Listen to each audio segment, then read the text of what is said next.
Aujourd'hui est d'abord un jour de fête et de joie qui commence certes par une prière qui nous réunit aujourd'hui et que nous sommes en train de célébrer, mais qui doit se prolonger notamment dans nos foyers, en famille et en groupe élargi. C'est un grand jour pour nous les citoyens de ce pays. On n'a pas à se cacher ni à célébrer notre fête en catimini.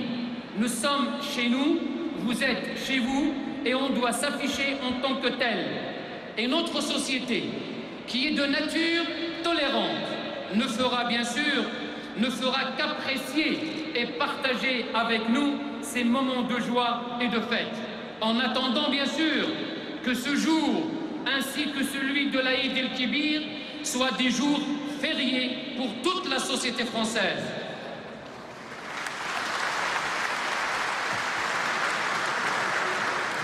Salam alaikum, Aïd Mabrouk. Monsieur le recteur, cher Ammar Lasfar, avec qui nous travaillons tant. Mesdames et messieurs... Printemps 2008, la France ne parle que du pays des ch'tis. Un film qui bat tous les records d'entrée et un palais de justice, celui de Lille, où l'on annule un mariage pour cause de tromperie sur la virginité de l'épouse. Lille, où une piscine municipale réserve à des femmes des horaires non mixtes pour se protéger du regard des hommes. Lille, où au lycée Faidherbe en 1994, la question du voile islamique à l'école surgit sur nos écrans. Les Français découvrent que des lycéennes françaises portent le foulard et constatent les uns stupéfaits, les autres scandalisés, qu'exclus de leur établissement, elles manifestent au nom du respect de leur liberté.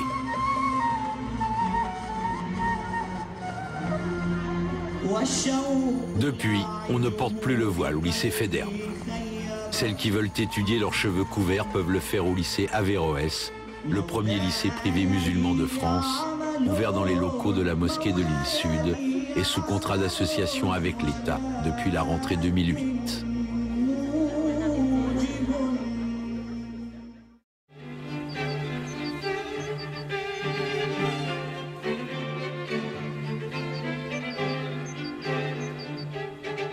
Pourquoi est-ce que vous ne voulez pas qu'ils soient incinérés? Parce que pour eux, il était musulman et que dans la religion musulmane, l'incinération est interdite. Et votre père, il était musulman? Non. Il avait été élevé dans la religion musulmane. Il avait respecté ses parents pour ça. Mais le jour où il a eu son droit de décision, il a décidé de ne pas croire. L'affaire Bergame, c'est quoi? C'est 3 enfants qui décident de respecter les dernières volontés de leur père pour qu'il soit procédé à une crémation et non à un enterrement au carré musulman et une inhumation. Bon. Vous pensez bien d'abord que la volonté de ces enfants, c'est de respecter la dernière volonté de leur père. C'est absolument pas de disposer de son corps simplement dans un but personnel, c'est respecter la dernière volonté de cet homme. C'est le seul combat qu'ils ont mené. De l'autre côté, le combat mené par celle qui est totalement ignorée des enfants, qui est en instance de divorce. Ils sont séparés depuis 2003. Je rappelle que cet homme décède en 2005. Et de dire non, non, pas du tout, même si je le vois pas, même si je suis séparé de lui, quoi qu'il arrive, je veux, en qualité d'épouse, même si je suis séparé, même si je suis en instance de divorce, pouvoir, moi, organiser ces funérailles conformément à la tradition, à l'usage et à la religion musulmane. Bon. Donc c'est bien d'un côté un combat idéologique, et de l'autre côté, c'est un combat de l'amour. Et c'est ça qui oppose ces deux parties.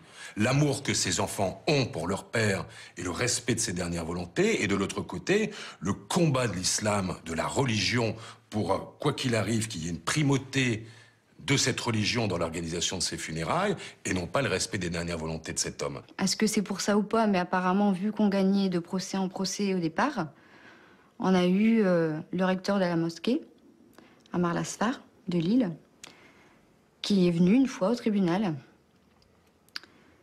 Et on nous a dit qu'il se portait garant de la religion musulmane de mon père. Donc lui, personne étrangère à notre famille, savait mieux ce que notre père faisait chez lui, dans son intimité. Et je vois pas ce qu'il venait faire là. C'était un problème familial. On a même eu à un moment donné une fatwa dans le premier procès, ce qui est quand même pas rien, une fatwa qui a été adressée à la justice française par la Ligue islamique du Nord. Je vous la lis parce que ça vaut quand même son pesant de cacahuètes. On nous dit, et on dit aux juges français, seule une autorité judiciaire musulmane dans un pays musulman doit définir et vérifier les causes de l'apostasie d'une personne. Voilà. Donc, à la limite, la justice française, ça ne vous regarde pas, ne vous en occupez pas. Laissez-nous régler ce problème-là, même éventuellement une autorité judiciaire musulmane dans un pays musulman. Cette fatwa, c'est une fatwa, c'est un avis religieux qui est ici, qui a été adressé à un moment crucial de la procédure, puisqu'il a été adressé juste avant que ce dossier soit plaidé à la cour d'appel de Douai, en disant au juge douaisien: laissez tomber, ça vous regarde pas, ne vous occupez pas de ça. On gagne à Lille, on gagne à Douai, et on perd à la Cour de cassation sur un motif qui, maintenant, fait jurisprudence. Voilà, vous êtes né musulman, vous devez mourir musulman, vous serez enterré comme un musulman, peu importe vos croyances. C'est maintenant dans la jurisprudence française. La justice a tranché. Amar Bergam a été enterré au cimetière de Lille le 19 juin 2005. Premier événement, la justice, qui est censée être impartiale. Deuxième intervenant, la mairie. Pourquoi la mairie de Lille, alors que nous avions eu gain de cause, que l'ordonnance du tribunal nous donnait tout droit, même en attendant que ceux-ci fassent appel, tout droit d'ordonner ce que nous avions décidé, a osé mettre un veto à l'incinération de notre père. L'incinération aurait eu lieu si elle n'avait pas mis son veto. Elle a été à l'encontre d'une décision de justice. Pourquoi? Pourquoi ont-ils eu plus gain de cause à leurs yeux que nous? Et qui est-elle pour décider? Et pourquoi est-elle intervenue? Vous avez une idée là-dessus? Nous sommes que 3. Amar Lasfar, je sais très bien le poids qu'il a. Ils sont plusieurs. Nous sommes 3. 3 enfants, c'est tout. Ça veut tout dire.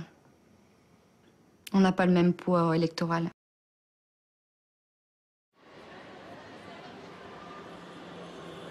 « 1er mars 2008, la campagne bat son plein pour les élections municipales. Au Palais des Congrès de Lille, Amar Lasfar, recteur de la mosquée de Lille-Sud, ouvre les débats des 2e rencontres annuelles de la Ligue islamique du Nord, dont il est le président.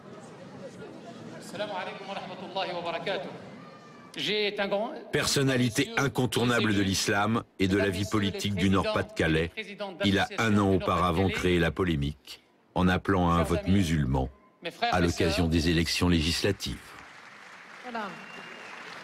Mesdames et messieurs et chers amis, je voudrais simplement, en tant que maire de Lille, vous dire le plaisir de vous accueillir ici pour cette 2e rencontre annuelle des musulmans du Nord. C'était à Roubaix l'année dernière, c'est aujourd'hui à Lille et je vous souhaite bien sûr la bienvenue dans ce grand palais. Je voudrais aussi vous dire que ma conviction, c'est qu'il y a dans notre République la place ici pour tous ceux qui croient, comme pour tous ceux qui ne croient pas. Il y a la place en France pour un islam à la fois généreux, tolérant et ouvert, dont vous êtes les garants. Et c'est pour cela que je me réjouis de votre présence ici à Lille. Je n'en dirai pas plus parce qu'il y a ensuite un débat démocratique et je salue la Ligue islamique du Nord qui a bien voulu organiser ces journées. Merci encore et bienvenue à Lille. Merci Madame le maire. Ce que j'ai dans ma ville, c'est que certains nous disent, oh là là, 6 quartiers sur 10 en zone franche, 35% de maghrébins, eh ben c'est génial.